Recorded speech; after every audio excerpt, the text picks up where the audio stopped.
कुछ शिक्षक शिक्षण योजना बनाकर कार्य करते हैं, जबकि कुछ शिक्षक अति विश्वास के कारण बिना किसी शिक्षण योजना के।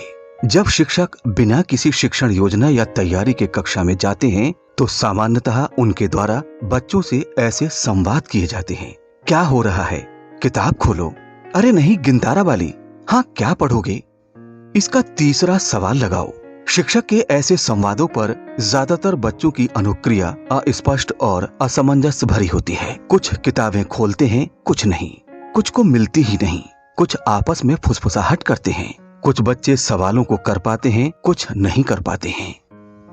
कक्षा से निकलने पर शिक्षक को ये ज्ञात ही नहीं होता है कि सभी बच्चों ने कुछ सीखा भी है या नहीं। आइए अब बात करते हैं ऐसी कक्षा के बारे में जहां पर शिक्षक पूरी तैयारी के साथ सुनियोजित तरीके से शिक्षण कार्य करने जा रहे हैं। शिक्षक को पता है कि उसका लक्ष्य क्या है और उसे किस लर्निंग आउटकम पर आधारित शिक्षण करना है। तभी वे बच्चों को पूरी जानकारी दे पाते हैं कि उन्हें आज क्या सीखना सिखाना है। जब शिक्षक पूरी तैयारी और शिक्षण सामग्री के साथ कक्षा में जाते हैं तो बच्चे जिज्ञासु होकर प्रश्न पूछते हैं और रुचि के साथ पढ़ते हैं। शिक्षक पहले ही सोच रखते हैं कि बच्चों को विषय वस्तु को स्पष्ट करने के लिए कौन कौन से दैनिक जीवन से जुड़े उदाहरण देंगे जिससे बच्चे रुचि लें। विषय वस्तु पर कितना समय देना है, इसकी योजना बनाने से सीखना सिखाना आसान हो जाता है। शिक्षक पहले ही सोचकर रखते हैं कि पाठ के अंत में सीखने का आकलन करने के लिए किस प्रकार की गतिविधियां करानी हैं और सभी बच्चों की सक्रिय सहभागिता सुनिश्चित करते हैं। जब कक्षा शिक्षण बनाई गई योजना के आधार पर चरणबद्ध तरीके से किया जाता है तो कक्षा में रोचकता उत्पन्न होती है। ऐसी कक्षाओं में जब बच्चे बोर्ड पर वर्कबुक, पाठ्यपुस्तक या कॉपी पर कार्य कर रहे होते हैं, शिक्षक शिक्षण कार्य के साथ साथ आकलन भी करते हैं। शाबाश। चलो अब इसको लिखो। कैसे लिखोगे? देखो, ऊपर कितना लिखना है? 4 लिखो। 4 लिखना है ना? हाँ, बहुत बढ़िया। उसके नीचे कितना लिखना है? 5। Very good. जोड़ का निशान लगा दो। शाबाश। अब कैसे? अब उसके नीचे जोड़ोगे नहीं, जोड़ के भी तो लिखना है। यहाँ पे कितना लिखना है? यहाँ पे। हाँ, कितना आया आपका? कितना आया था? 9 आया था। Very good. लिखो 9। शाबाश। क्लैपिंग करो सारे बच्चे। सीखने में पिछड़ रहे बच्चों को आवश्यकता अनुसार समूह में या जोड़ी में कार्य करने हेतु प्रेरित किया जाता है। जब सतत आकलन करते हुए बच्चों को सीखने के सकारात्मक परिणाम प्राप्त होते हैं तो उन्हें देखकर लगता है कि बच्चे सीखने में रुचि ले रहे हैं। ऐसी कक्षाओं में बच्चों को गृह कार्य दिया जाता है, उसे जांचा जाता है और सब कुछ व्यवस्थित चलता है। आप स्वयं सोचें, दोनों कक्षाओं में कितना अंतर है।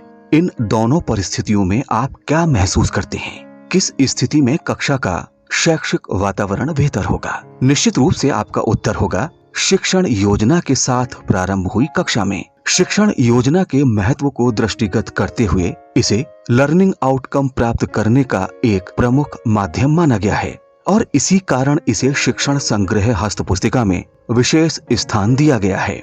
शिक्षण योजना के साथ कार्य करने पर कुछ प्रमुख लाभ होते हैं, जैसे सीखने सिखाने की प्रक्रिया योजनाबद्ध यानी चरणबद्ध ढंग से चलती है।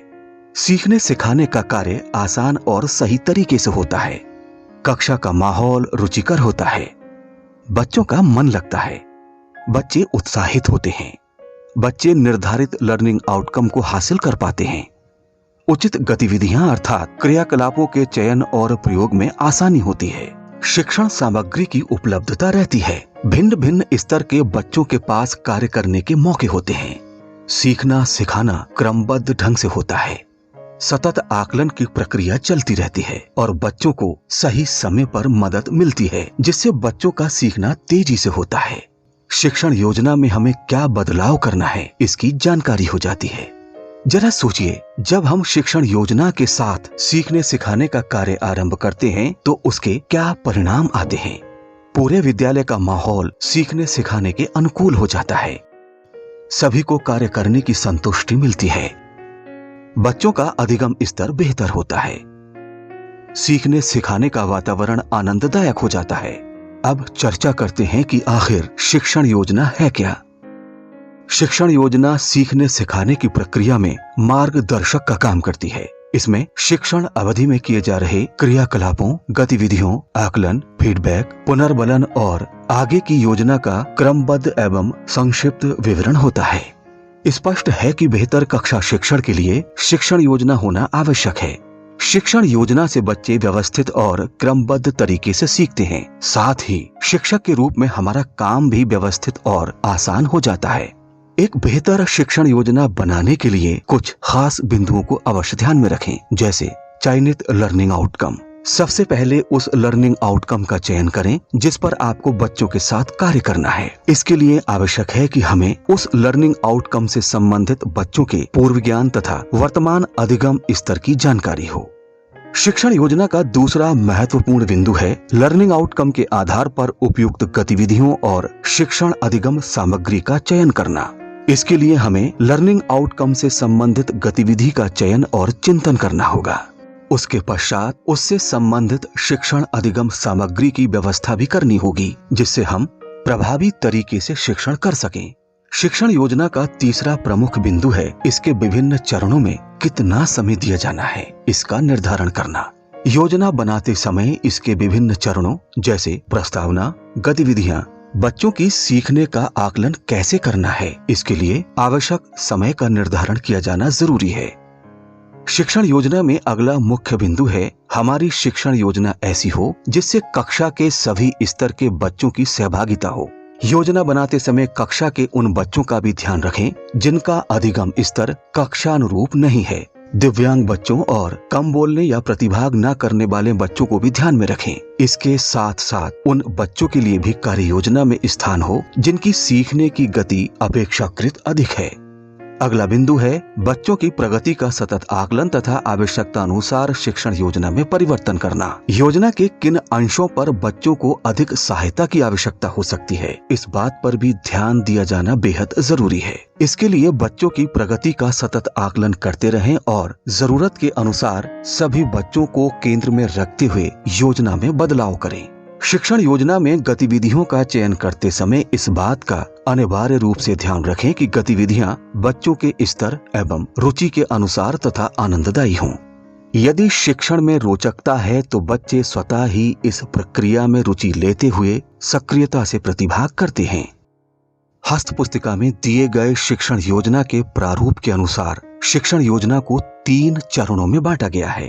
पहले चरण में शिक्षण के प्रारंभ में चयनित लर्निंग आउटकम से संबंधित बच्चों के पूर्व ज्ञान को जानने के लिए बातचीत या गतिविधि करेंगे और पाठ की प्रस्तावना रोचक ढंग से प्रस्तुत करेंगे। आइए देखते हैं कि इस कक्षा में बच्चों के पूर्व ज्ञान का आकलन किस प्रकार किया जा रहा है। चिड़ियाघर में बहुत सारे मजे लिए होंगे, ठीक है? क्या क्या देखा था अभी हम बात करेंगे। अच्छा, तुम बताओ सावित्री, तुमने कुछ हवा में उड़ने वाले जीव या जंतु देखे थे चिड़ियाघर में? कौन कौन से थे वो? चिड़िया, कोयल, चील, कौवा। बहुत अच्छे। अच्छा ज्योति, तुम बताओ जल में तैरने वाले कौन कौन से जीव देखे थे? मछली, मगरमच्छ और कछुआ। वाह रे वाह। आज हम बात करेंगे जीव जंतुओं के वर्गीकरण के बारे में। क्या है?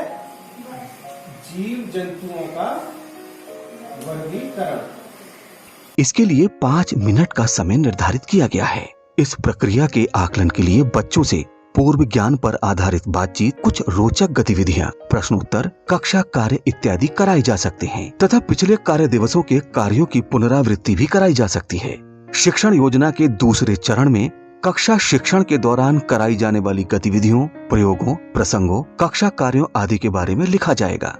इस बात का जिक्र भी अवश्य हो बच्चों को कब एकल, जोड़ी में अथवा समूह में अभ्यास कार्य का अवसर देंगे। यहाँ उन प्रश्नों का भी जिक्र हो जिन्हें हम बच्चों से पूछने वाले हों तथा शिक्षण के दौरान आने वाली कठिनाइयों का भी जिक्र किया जाए।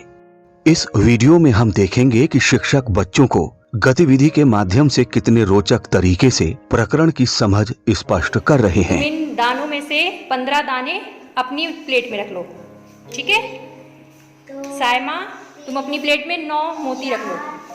5, 1, 7, 2, 8, 9, 10, 11, 12, 13, 15 रख लिए, ठीक है, वेरी गुड। अब तुम्हें इसमें से 5 अंश को दे देने हैं। अब अंश की प्लेट में रख दो 5, फिर मुझे बताना तुम्हारे पास कितने बचे। हो गए साइमा? तुम इसमें से 3 पंकज की प्लेट में रख दो, आराम से रखना, ठीक है। इस चरण में सामान्यतः 20 से 25 मिनट का समय लगेगा। इस समय को सुनिश्चित तरीके से गतिविधियों, अभ्यास कार्य आदि के आधार पर पुनः विभाजित कर सकते हैं। उदाहरण स्वरूप हिंदी की एक कक्षा में शिक्षक द्वारा पाठ का आदर्श वाचन 5 मिनट में, बच्चों द्वारा पाठ का सस्वर वाचन 5 मिनट में, शिक्षक द्वारा पाठ की व्याख्या करना और उसके लिए गतिविधि करवाना 15 मिनट में। शिक्षण योजना का तीसरा और अंतिम चरण है शिक्षण की समाप्ति पर आकलन एवं समेकन।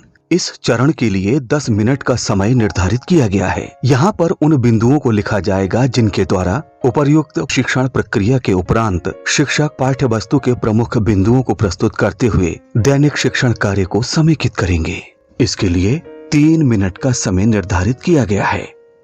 इसके बाद शिक्षक ये सुनिश्चित करेंगे कि बच्चों ने चयनित लर्निंग आउटकम प्राप्त कर लिया है। इसके आकलन के लिए कुछ सटीक प्रश्न भी होंगे। इसके लिए 4 मिनट का समय निर्धारित है। अंत में शिक्षक बच्चों को दिए जाने वाले पुनर्बलन और फीडबैक को अंकित करेंगे। इसके लिए भी 3 मिनट का समय निर्धारित किया गया है। इसके पश्चात बच्चों को दिए जाने वाले गृह कार्य और असाइनमेंट को अंकित किया जाएगा।